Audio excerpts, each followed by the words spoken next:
Welcome back to Shotgun Shenanigans. You're here with Rob. Today we're going to discuss how we performed at the Glow Clay event last night at Cross Creek Clays and how we performed today at a turkey shoot with friends. And then we shot the blue course. And we did that, of course, with some of our reloads. Last night we ran through those 1125s that we had just made. We made 406 of those this past week. So we went and used those at Glow Clays. We shot 3 rounds. The first round I shot a 23. Second round shot a 24. Station 5 I missed my third to last bird. That one hurt. And then the third time we shot it, I was playing around too much and I only shot a 20. But still a great time. The reloads performed flawlessly. We had some good targets out there to shoot at, and the loads performed well. So I was very happy with that. We went this morning, kind of spur of the moment, to shoot a charity shoot for a local sporting clays team in Dixon.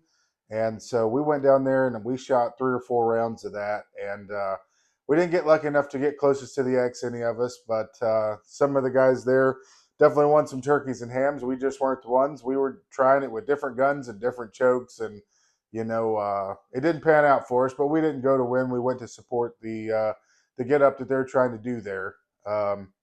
Once we finished with that, though, we went to Cross Creek Clays and we shot that blue course.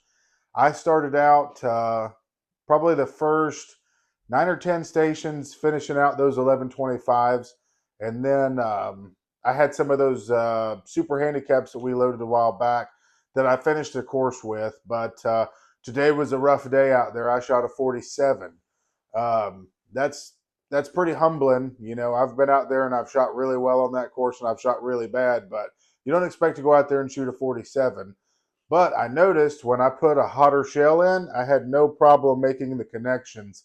So I think that when we were out there with the 1125s, that wasn't really doing us justice. That messed with my lead time too much from a 1200 to that. So, I'm going to work today on loading some, and we'll talk about that menu here in just a second. But I'm hoping to go shoot the same course, the same targets tomorrow, and compare scores with just a little bit hotter of a load, and see what kind of a difference that actually makes, or if it was just a mental thing with me and I had a bad day. I don't know.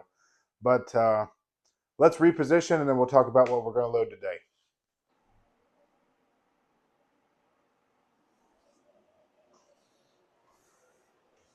Leave you a little time with the whiteboard there in case you want to write it down. You want to try this load. Today's holes, double A's. I separated the grays from the reds. We're going to load the grays. I don't know why. I just like them better. I maybe superstitious, but I do like the gray ones better. We were able to get our hands on some of the Remington STS primers. These normally retail for probably $124, $125. They were on sale for $74, which is still kind of pricey, but considering the reliability and their reload capabilities, certainly a good selection, but hard to buy when they're not on sale. So we're going to load those with the tight group powder. We recently loaded tight wad. This is the same brand from Hogden, and this is just a tight group. So that's the powder we got. We are going to be loading 8-shot. I am down to my last little bit of shot, and I don't have any more 7.5. So today we'll be using 8-shot, and then we're using a figure 8 wad. So something I have noticed is that I do kind of prefer this figure 8 wad over the WAA 12.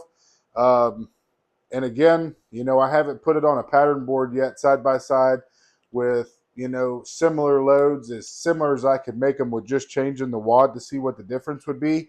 That's on my to-do list, but it's a lot to try to keep up with. I have a lot of ideas. I write it down, but I do want to do a side-by-side comparison, but a field comparison for me is taking it to the range and seeing what they do. And I am a little bit better, it seems, with the figure 8s than I am the WA12. So I bought another couple thousand of those wads while I could get them, and that's probably what I'm going to try to load for a while. But again, AA holes, 209P Remington primers, tight group powder, figure 8 wad, 8-shot. We changed out our bushing to a number 18. which is giving us 17.1 grains of powder, which is a tenth of a grain over what the menu calls for. So our target FPS is 1200, a tenth of a grain, maybe 1205. I don't know, but certainly nothing crazy. So we're going to try to make these loads this afternoon, run at least 100 to be able to take them over there and shoot tomorrow to compare against the 1125s that we shot today and see if just giving them 75 FPS more affects the lead enough that it will make me better and not shoot a 47. All right, we're going to time lapse through making some now.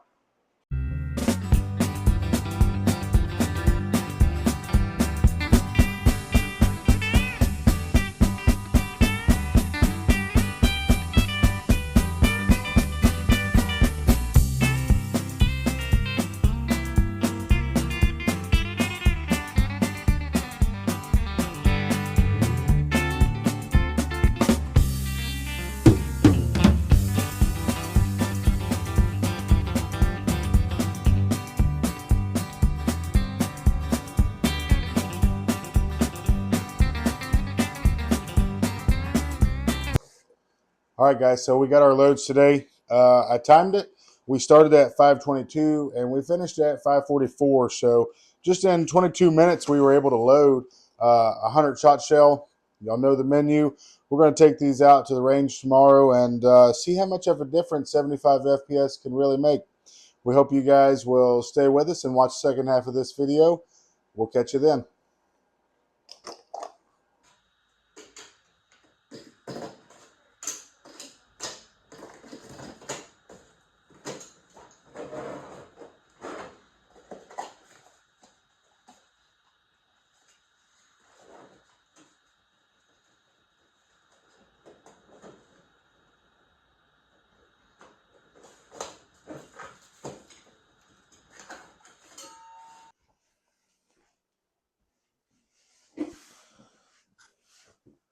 All right, guys, we're back. So let's give you a little range recap. We were able to go back over there. We took our same shotgun with the same chokes and we shot the same course and we were able to pick up 21 birds.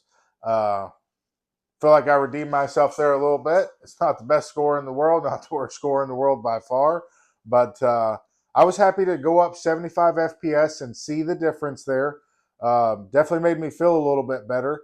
I think something that I'm going to look at trying to do is maybe even pushing this tight group powder. If you look in your lineman shot shell book, you're not going to see that tight group. But if you go to Ogden's website, you'll be able to find full data lists for them, and you put in the hole you want, and it's really user friendly, and you're able to find exactly what you're looking for. So we're going to dig into that, and hopefully between the primers we've got and the wads, and we can make a 1250 shell. Might have to go down to a 1 ounce charge. We've got some 1 ounce wads over there, and we've got the charge bar, so I think we could certainly make that happen. And it would definitely be interesting to see if you could hit more with, a 1 ounce load that was moving faster than an ounce and eight that's moving a tad bit slower. That'd be another good comparison. But until we get to do that, y'all shoot straight and stay great.